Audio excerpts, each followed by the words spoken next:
Dimulai dari Juni 2024, saya mengalami perceraian sepihak dari pihak istri dengan alasan kesalahan dari diri saya. Sekian waktu saya berusaha untuk mengakui kesalahan, memperbaiki diri, dan berusaha untuk berdamai agar rumah tangga bersatu kembali. Namun Allah SWT membuka sebuah cerita lain yang tidak saya ketahui sebelumnya, bahwa terjadi perselingkuhan sejak awal tahun 2024. Dalam perjalanan waktu dari kejadian tersebut hingga hari ini, Allah mudahkan saya untuk kembali belajar sholat dengan lebih baik, menuntut ilmu agama, dan menikmati ibadah-ibadah yang sebelumnya saya tidak rasakan. Maksud apa parameter bahwa kita lulus dalam ujian ketika Allah berikan kepada kita? Di satu sisi saya merasa gagal sebagai keluarga, merasa gagal juga sebagai ayah, karena saat ini saya jauh dengan anak-anak. Saya tidak bisa mendidik mereka secara langsung, tapi di sisi lain saya merasakan nikmat yang lebih baik, terutama dalam hubungan dengan Allah. Jazakallahu barakallahu fikum.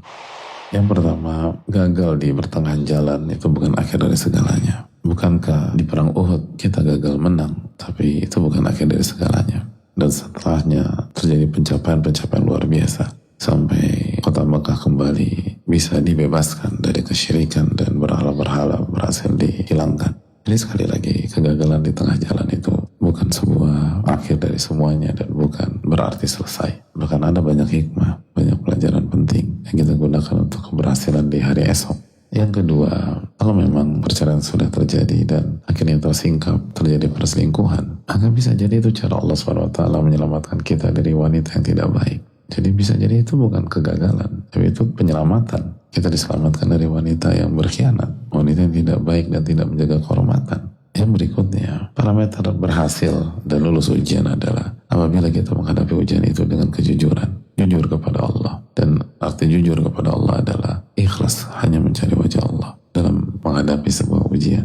Yang kedua, isti'anah, minta pertolongan kepada Allah. Jadi ketika kita menghadapi ujian, kita minta tolong sama Allah. Yang ketiga, fillah, kita menjalani atau menghadapi ujian dengan jalan Allah Subhanahu wa Ta'ala, dengan apa yang Allah ridhoi, dan tidak menggunakan cara yang haram.